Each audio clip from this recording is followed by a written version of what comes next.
जय श्री राम बच्चों। मैं अमित कुमार। आज मेरे चैनल का पहला दिन है। आज मैं अपना सबसे पहला वीडियो कक्षा 9 के यूपी बोर्ड के गणित विषय का अध्याय पहला लेकर आया हूँ, जिसमें अध्याय पहला में संख्या पद्धति दी गई है। यहाँ पे मैं आप लोग को सरल से सरल भाषा में पढ़ाऊँगा। जिससे ये कक्षा 9 के यूपी बोर्ड की किताब है, जो कि सबसे पहले संख्या पद्धति दी गई है। नए यूपी एमएसपी सिलेबस के अनुसार किताबें जो हो गई है, थोड़ी सिलेबस में कटौती करके छोटा कर दिया गया है। तो हम लोग क्या करेंगे कि अगर कटौती की गई है तो हम उस चीज़ को छोड़ेंगे नहीं। हम जो भी पुरानी बुक है उसके अनुसार आपको पूरी शिक्षा देंगे, जिससे कि आने वाले समय में आपको किसी प्रकार की परेशानियां न हो सके। तो चलिए जानते हैं कि संख्या पद्धति होती है। सबसे पहले हम पता करेंगे कि संख्या क्या होती है, संख्या बनता कैसे है।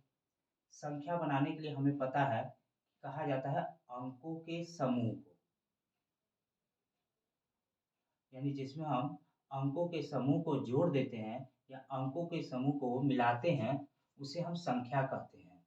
जिसमें अंकों का जोड़ा हो, 3 जोड़ा हो, 4 जोड़ा हो। जैसे अगर 2 अंक ले लिए तो आपका संख्या तैयार हो जाएगा।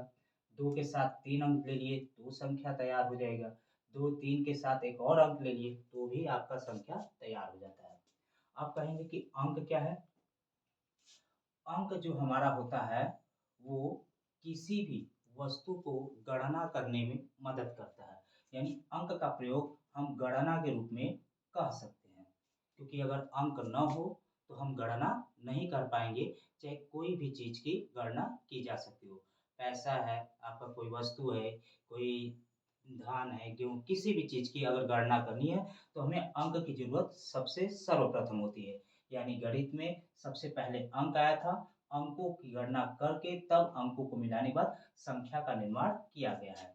हमारे गणित के विषय में या प्रकृति में सबसे अधिक अंक पाए जाते हैं 10, जो कि इस प्रकार यहाँ पे दिए गए हैं। ये इतने आपके अंक के रूप में होते हैं। इससे अधिक अंक आपका गणित या प्रकृति में अभी तक खोजा नहीं गया है।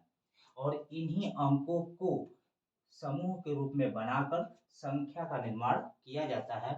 आप इस अंकों से आप चाहे अत्यधिक जितनी चाहे उतनी संख्याओं का निर्माण कर सकते हैं। ठीक है, तो ये आपका हो गया संख्या और अंक। अब हम पढ़ेंगे कि संख्या पद्धति क्या है। पद्धति का मतलब होता है क्या, कि आप किस संख्या को कहाँ पे रखते हैं। सबसे पहले कक्षा 9 की किताब में संख्या पद्धति में सबसे पहले दिया है कि आप संख्या को संख्या रेखा पर दर्शाते हैं। संख्या का रेखा, यानी आप संख्या को उनके संख्या रेखा पर दर्शाइए। संख्या रेखा का मतलब आपका कोई एक रेखा होगा और रेखा पे दिए गए संख्या को आप जितना चाहे उतना आप दर्शा सकते हैं। सबसे संख्या के कहीं पर भी आप अगर जीरो की गणना कर लेते हैं तो जीरो के जो दाएं साइड होता है, दाएं दिशा की तरफ, उस साइड हमेशा आपका धनात्मक संख्या रखी जाती है। दाएं साइड में जीरो के धनात्मक दिशा दाएं दिशा में धनात्मक संख्या जैसे 1 2 3 4 5 ऐसे करते करते आप चाहे अत्यधिक कितनी भी दूरी तक, कितनी भी संख्याओं तक आप बहुत सरलता से रख सकते हैं। उसके बाद उसके बाएं साइड की अगर बात करें तो बाएं साइड में ऋणात्मक संख्याएं रखी जाती है। दाएं दिशा में आपका जो संख्या होता है वो ऋणात्मक संख्या माना जाता है या रखा गया है। -1 -2 -3 -4 ऐसे करते करते माइनस इनफाइनाइट तक संख्याएं दर्शाई जाती हैं। इससे आप किसी भी प्रकार की संख्या को एक संख्या रेखा पर दर्शा सकते हैं, किसी भी प्रकार को। अब इन्हीं संख्याओं में कैटेगरी इनकी कई सारी होती है। जैसे हम लोग पिछले कक्षाओं में या इससे निम्न स्तर कक्षाओं में हम लोग पढ़े होंगे कि संख्या में कौन कौन से प्रकार की आती हैं। ठीक है, आप लोग भी पढ़े होंगे। जैसे पहले की अगर बात करें तो सबसे पहले आपका आता है जैसे पूर्ण संख्या, उसके बाद आपका आता है जैसे प्राकृतिक संख्या, उसके बाद प्राकृतिक संख्या के बाद आता है जैसे पूर्णांक, उसके बाद इसमें आता है आपका जैसे भिन्न, अनेक प्रकार की ऐसी संख्याएँ आपकी बहुत सारी बनती जाएँगी। जैसे आपका आता है वास्तविक संख्या, वास्तविक संख्या में हमारे 2 प्रकार आ जाते हैं। जैसे वास्तविक संख्या में हमारा आ जाता है परिमेय संख्या और अपरिमेय संख्या।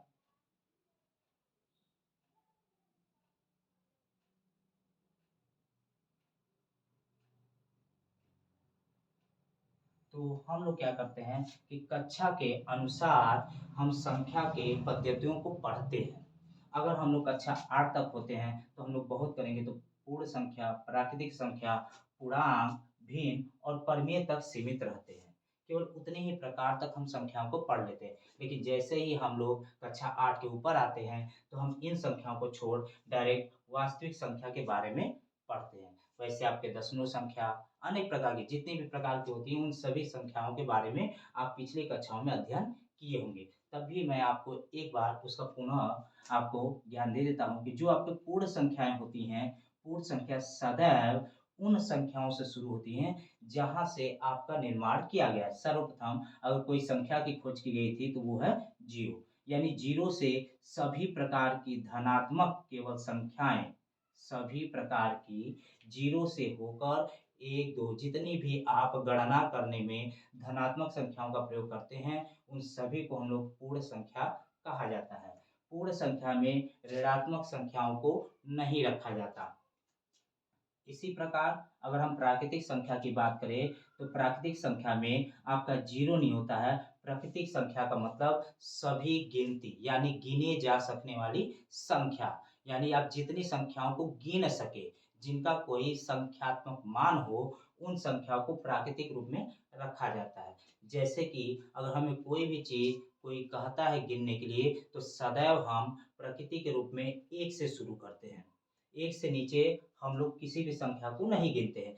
जब भी कोई चीज़ हम काउंटिंग करते हैं या उसकी गिनना प्रारंभ करते हैं, गणना प्रारंभ करते हैं, तो सदैव 1 से शुरू करते हैं, जो कि प्राकृतिक संख्याओं के रूप में गिना जाता है। ये भी संख्याएँ केवल धनात्मक 1 से शुरू होते हुए अनंत तक चली जाती हैं।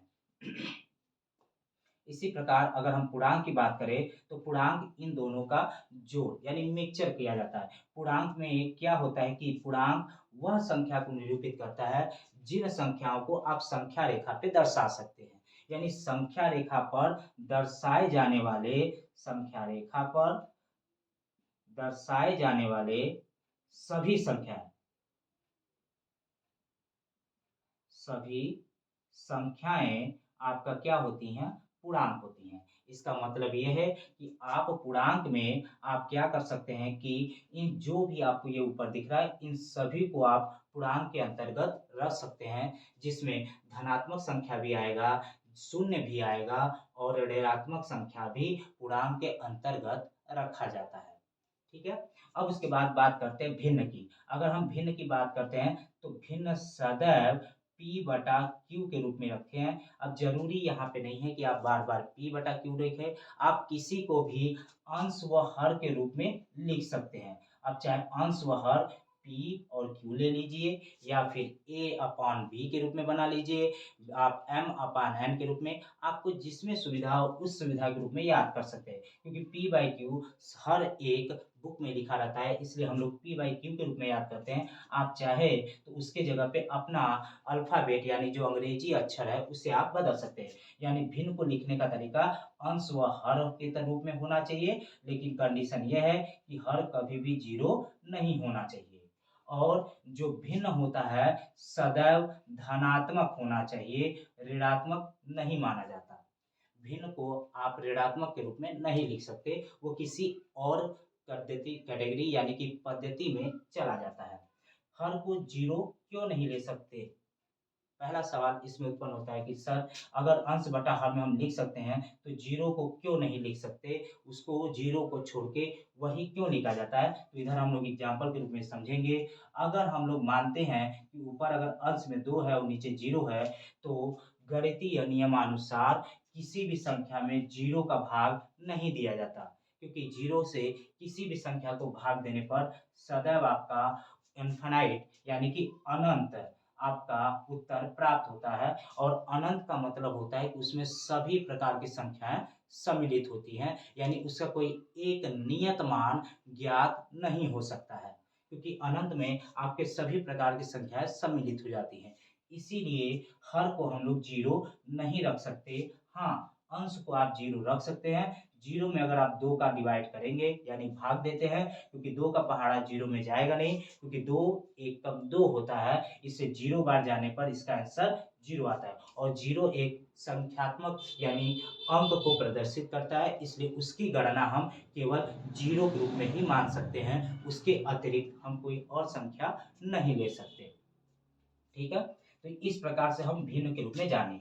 अब उसी प्रकार परिमेय संख्या की बात करें, तो परिमेय संख्या और भिन्न में बहुत अंतर नहीं होता है। जैसे आपका भिन्न होता है, वैसे ही आपका परिमेय भी होता है। यानी इसे भी हम लोग क्या करते हैं कि अंश बटे हर के रूप में ही लिखते हैं और इसका भी कंडीशन होता है कि हर 0 के बराबर नहीं होनी चाहिए। बस एक थोड़ा-सा अंतर आपको ये याद रखना है कि परिमेय संख्या में आप धनात्मक और शून्य और ऋणात्मक तीनों प्रकार के भिन्नों को रख सकते हैं। भिन्न तो नहीं कहेंगे, क्योंकि भिन्न केवल धनात्मक होता है, तो शून्य को आप भिन्न के रूप में कह सकते हैं, लेकिन ऋणात्मक को आप भिन्न नहीं कह सकते। तो यानी परिमेय संख्या धनात्मक भी हो सकती है, शून्य भी हो सकता है और ऋणात्मक भी आपका संख्याएँ हो सकती हैं। जैसे धनात्मक में 1/2, 3/5, शून्य के रूप में 0, क्योंकि 0 को हम 1 लिख सकते हैं। हमें ये पता है कि कोई को यानी कोई भी संख्या अगर दिया हो, उसे अगर परिमेय के रूप में बनाना हो, भिन्न में बनाना हो, तो उसके सदैव 1 हमेशा रहता है, क्योंकि आप किसी भी संख्या को 1 से भाग देंगे, तो उसकी गणना किए या उसके मानों को हम बदल नहीं सकते हैं। और ऋणात्मक में जैसे आपका 1/2, -4/6, ये सभी प्रकार जिसके आगे माइनस लिखा गया हो, उसे हम ऋणात्मक परिमेय संख्या के रूप में रखते हैं। अपरिमेय की बात करें, तो अपरिमेय एक ऐसा संख्या है जिसे हम लोग क्या कर सकते हैं कि परिभाषित नहीं कर सकते। जिसे हम लोग क्या कर सकते हैं, उसकी गणना नहीं कर सकते। क्यों? क्योंकि अपरिमेय संख्या को केवल हम लोग दशमलव प्रसार के रूप में ही गणना कर सकते हैं। वो भी उसका कोई नियत फिक्स वैल्यू, स्थिर वैल्यू नहीं होता है। यानी कि अगर अपरिमेय संख्या को अगर आपको पहचानना हुआ, तो अपरिमेय का मतलब ये होता है कि अगर कोई भी अभाज्य संख्या, कौन सी संख्या? अभाज्य। अभाज्य संख्या अगर आपके वर्गमूल के अंदर हो, तब भी वो संख्या अपरिमेय के रूप में होती है और एक वैज्ञानिक पाई द्वारा खोजा गया पाई, जो कि आपका क्षेत्रमिति में प्रयोग किया जाता है, ये भी अपरिमेय की श्रेणी में आता है। क्योंकि इसकी वैल्यू तो वो फिक्स रूप से, निकटवर्ती रूप से फिक्स किए हैं कि 3.14 होता है, लेकिन जब आप 22 में 7 का भाग देंगे, तो आपको वो निरंतर, आपको कंटिन्यू उसका दशमलव प्रसार बढ़ता ही चला जाएगा। यानी उसका दशमलव प्रसार कभी भी रुकने वाला नहीं होता है, जिसे हम अनावर्ती रूप कहते हैं। जिससे कि उसके एक नियत, एक फिक्स वैल्यू की गणना हम नहीं कर सकते। ये सभी प्रकार की ये जो 2 चीज़ें हैं, इन्हें हम लोग क्या कहते हैं? अपरिमेय संख्या। एक और तीसरी होती है कि अगर कोई दशमलव प्रसार में कोई भी नंबर बार-बार लिखा जा रहा हो और उसके बाद आपका डॉट डॉट किया गया हो। डॉट डॉट का मतलब ये है कि उसके आगे भी कुछ संख्याएँ हैं, वो संख्याएँ क्या होती हैं, वो हम ज्ञात नहीं कर सकते। अगर इस प्रकार की भी संख्या अगर लिखी हैं, तो वो भी संख्याएँ आपके अपरिमेय के रूप में आती हैं। ठीक है? तो इस तरीके की संख्याओं को हम लोग अपरिमेय के रूप में कह सकते हैं। इसका कोई नियत परिभाषा नहीं बनाया गया है, इसलिए इसको केवल हम लोग देख के पहचान सकते हैं बस, बाकियों की परिभाषा बनाइए। अब कहेंगे सर यहाँ पे एक संख्या, एक चीज़ आ गया अभाज्य संख्या। अभाज्य संख्या और भाज्य संख्या 2 क्या होती हैं? तो हम यहाँ पे आपको बता दे रहे हैं कि अभाज्य संख्या, जो अभाज्य संख्या होती है, जिसका गुणनखंड, जिसका गुणनखंड या तो 1 होगा या तो वह स्वयं संख्या होगा। यानी ऐसी संख्याएँ जिसका गुणनखंड 1 और स्वयं संख्या, वो संख्या खुद हो, उसे हम अभाज्य कहते हैं। एग्ज़ाम्पल के रूप में जैसे 5, 5 का गुणनखंड 1 होता है और 5 स्वयं होता है। इसलिए उसे हम लोग अभाज्य संख्या के रूप में लिखा जाता है। भाज्य संख्या क्या होती है?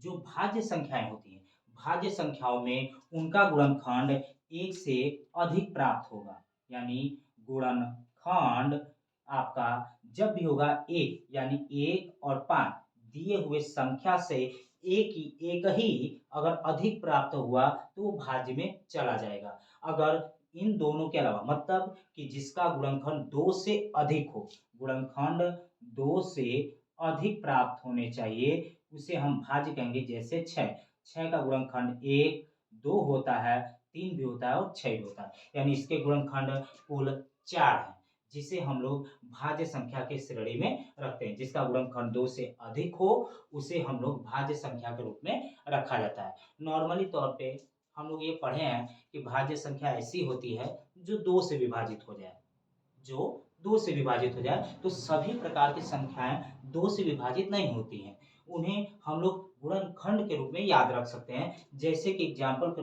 रूप में आपका 15 2 से विभाजित नहीं होता है। तो 15 के लिए हम लोग इसका जब गुणनखंड निकालते हैं तो 1, 3, 5 और 15 आता है। इसलिए इसका गुणनखंड क्या है कि 2 से अधिक है, इसलिए इसे भी हम लोग भाज्य संख्या के रूप में रखते हैं।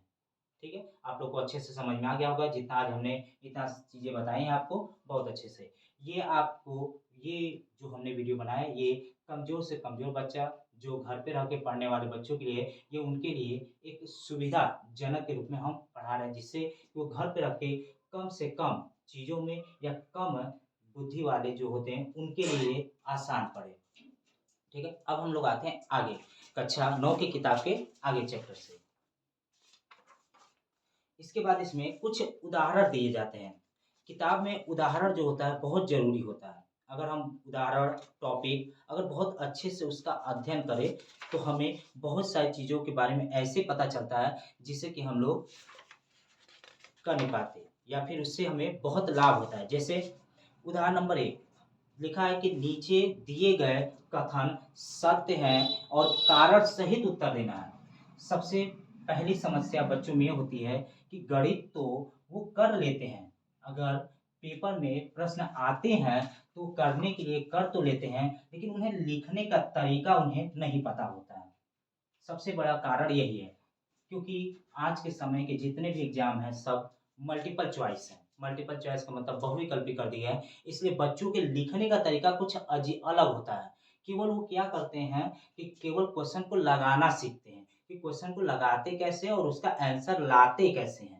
आप किसी भी प्रश्न को एक तरीके से एक सुसंगठित सुव्यवस्थित रूप से लिखने का प्रयत्न नहीं करते हैं कि उसे लिखे कैसे। अगर हमें प्रश्न दिया हो तो उसका हम शुरुआत कहाँ से करें और उसका अंत कहाँ से करें। तो ये यहाँ से यानी हम आपको वो लिखने का तरीका आपको बताएँगे कि आप उसको विस्तृत रूप से लिखेंगे कैसे, ठीक है?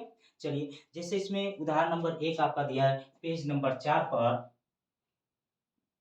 पेज नंबर 4 पे उदाहरण नंबर 1 हम आपको सभी चीज़ों का ज्ञान सरलतापूर्वक एकदम देते चलेंगे, एकदम आपको धीरे-धीरे जिससे कि समझ में आने लगेगा। लिखा है कि नीचे दिए गए कथन सत्य हैं या असत्य, ठीक है? और कारण के साथ अपने उत्तर को बताना है। तो आपके दिमाग में आ रहा होगा कि सर आप उदाहरण बता रहे हैं, तो किताब में उदाहरण का उत्तर दिया ही है, आप तो उसी के रूप को लिखकर आप बता देंगे कि ये वैसे ही है, तो वही चीज़ आपका होगा ही। नहीं, हम किताब से थोड़ा अलग तरीके से आपको लिखने का तरीका बताएँगे जो अपने आप बुद्धिमत्ता से लिख सकते हैं। अपने दिमाग का प्रयोग करके छोटे स्तर पर लिख सकते हैं, किताब के स्तर को थोड़ा छोड़कर। किताब क्योंकि थोड़ा बड़े रूप में लिखता है, हम आपको छोटे स्तर का लिखना बताएँगे। जैसे पहला प्रश्न दिया है, क्वेश्चन नंबर 1 का पहला प्रश्न लिखा है कि प्रत्येक पूर्ण संख्या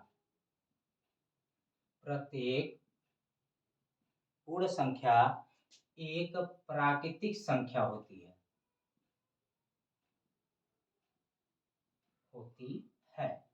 इसको आपको इसके सत्य और असत्य की गणना करनी है और इसमें आपको उत्तर देना है। तो सबसे पहले जो आपको सत्य असत्य में अगर गणित में आए तो उसका सिंपल तरीका हमारे पास हमने एक खोजा है कि आप इसी प्रश्न में एक बना लीजिए प्रश्न एक तरफ और एक तरफ बना लीजिए उत्तर, जिससे आपको सत्य और असत्य की कल्पना करने में परेशानी नहीं होगी। अगर आप पढ़ के बार-बार उसको प्रयास करेंगे सोचने की कि सत्य होगा कि असत्य, तो थोड़ा-सा समय लगाएँगे। तो अगर आप प्रश्न उत्तर के रूप में अगर बना के करते हैं, तो आपको किसी का भी सत्य और असत्य देने में प्रॉब्लम नहीं होगी। जैसे आप कहेंगे सर प्रश्न में क्या लिखे और उत्तर में क्या लिखे? तो जिस आपके कथन में सबसे पहले लिखा गया होगा जिसके विषय में, वो आपको प्रश्न में लिखना है। जैसे लिखा है प्रत्येक पूर्ण संख्या, यानी प्रश्न में आपके पूर्ण संख्या आएँगी और उत्तर में इसी चीज़ को कुछ कह रहा होगा। हो सकता है वो उसका उत्तर हो भी और ना भी, तो हमें इसकी गणना करनी है। तो पूर्ण संख्या लिखा है कि एक प्राकृतिक संख्या, यानी कि उत्तर में वो कह रहा है कि ये प्राकृतिक संख्या होगा। ये रूप में दिया है। तो हम क्या करेंगे जब पूर्ण संख्या दिया और उसको प्राकृतिक के रूप में पूछ रहा है, अगर है तो हम इसको पहले पीछे अभी इसके थोड़े टाइम पीछे हमने पढ़ाया है कि पूर्ण संख्या को कहाँ से लिखना है। तो पूर्ण संख्या जो शुरू होती है वो 1, 2, 3 से लेके आप इनफिनाइट तक गिनते हैं और प्राकृतिक संख्या को आप 1, 2, 3 से लेके इनफिनाइट तक गिनते हैं। अगर पूर्ण संख्या का प्रत्येक अंक, प्रत्येक संख्या कह सकते हैं कि पूर्ण संख्या का प्रत्येक संख्या अगर उत्तर वाले में मिलता है, तो ये कथन सत्य होगा। अगर इधर का एक संख्या भी इस तरफ में अगर न मिले तो समझ जाइए कि वो असत्य होगा। तो हम अगर देखें तो हमारा 1, 2, 3 से लेके इनफिनाइट तक इस साइड में पूरा मिल रहा है, बस 0 इस साइड में नहीं मिल रहा है। तो मतलब इधर का एक अवयव बच जाएगा। दूसरी भाषा में अगर आप और सीखना चाहें तो आप काट के भी पता कर सकते हैं। अगर इधर की पूरी संख्याएँ इधर की पूरी संख्याओं से कट जाए, इधर अगर आपका खाली हो जाए, रिक्त हो जाए, इधर न बचे, तब भी समझ जाइए कि ये आपका क्या है, सत्य है। अगर इधर रिक्त हो गया तो सत्य हो जाएगा, अगर इधर बच गया तो यानी कि अगर रिक्त के अलावा यहाँ पे कोई भी संख्या अगर बच जाती है तो वो क्या हो जाएगा, असत्य हो जाएगा। इस तरीके से भी हम लोग सत्य और असत्य की गणना बहुत सरलता से कर सकते हैं। तो हम अगर यहाँ मिलाएँ तो हमारा 1, 2, 3 से लेके मैच करता है, लेकिन 0 इधर बच जाएगा। इसलिए इस प्रश्न का उत्तर यह है कि यह दिया गया कथन क्या बताता है, असत्य के रूप में बताता है। ये तो हो गया हमारा उत्तर। अब इसका हमें लिखा है कि कारण के साथ अपने उत्तर की पुष्टि भी करना है। अब यहाँ पे हम कारण देंगे, असत्य तो लिख दिए, कारण ये देना है कि कारण ऐसा क्या कि आपने असत्य लिखा है। तो कारण देने के लिए आपको यहीं पे देखना है, जो आपने ये प्रोसेस किया है, इसी को आपको अपनी कल्पना के अनुसार केवल लिखना है। तो हमने जब इसमें मिलाया तो हमारे शून्य जो है वो संख्या में नहीं आया है। तो बस हमें ये लिखना है कि जो शून्य संख्या है या शून्य अंक है वो प्राकृतिक संख्या नहीं होती है। बस यहाँ पे लिख देंगे कि शून्य प्राकृतिक संख्या नहीं होती है। शून्य प्राकृतिक संख्या नहीं होती है, जिसके कारण दिया गया कथन असत्य है। ठीक है? इस प्रकार से हम क्या करेंगे, अपने तथ्य को, अपने कथन को पूरी तरह से कंप्लीट करेंगे। ये जो हमने बताया है, ये आपका रफ कार्य है, यानी इसको आप पता करने के लिए रफ पे प्रयोग करके कर सकते हैं और ये दिए गए प्रश्न का ये सरलता से उत्तर लिख सकते हैं कि 0 प्राकृतिक संख्या में नहीं होता है, इसलिए पूर्ण संख्या प्राकृतिक संख्या नहीं कह सकते। अब क्या होता है, कभी-कभी यही प्रश्न को पलट दिया जाता है। एक प्रश्न से बहुत सारे प्रश्नों का निर्माण किया जाता है। इसमें क्या होता है, बच्चे बहुत ज़्यादा उलझ जाते हैं, क्योंकि बच्चों को केवल किताब की आदत होती है। वो केवल किताब के प्रश्नों को हल करना जानते हैं। उन्हें किताब के प्रश्न को जब पढ़ाया जाता है तो वो किताब के प्रश्न को अच्छे से पढ़ लेते हैं। तो उन्हें ये लगता है कि किताब के प्रश्न आएँगे तो हमारे जो मार्क हैं यानी नंबर हैं बहुत अच्छे आएँगे। लेकिन हम लोग यानी जो टीचर अध्यापक लोग होते हैं, कभी-कभी इन्हीं क्वेश्चनों को उलट-फेर थोड़ा बदल दिया जाता है, जिससे बच्चा उस चीज़ को ध्यान नहीं देता है, तो वो अपने लिखने का क्रम क्या करता है, बदल देता है। जैसे अब इसी के द्वारा हमारा एक नया प्रश्न आपका बन जाएगा। नया प्रश्न क्या बनेगा? इसी को हमने पलट दिया कि क्या लिख दिए कि प्रत्येक प्राकृतिक संख्या पूर्ण संख्या होती है।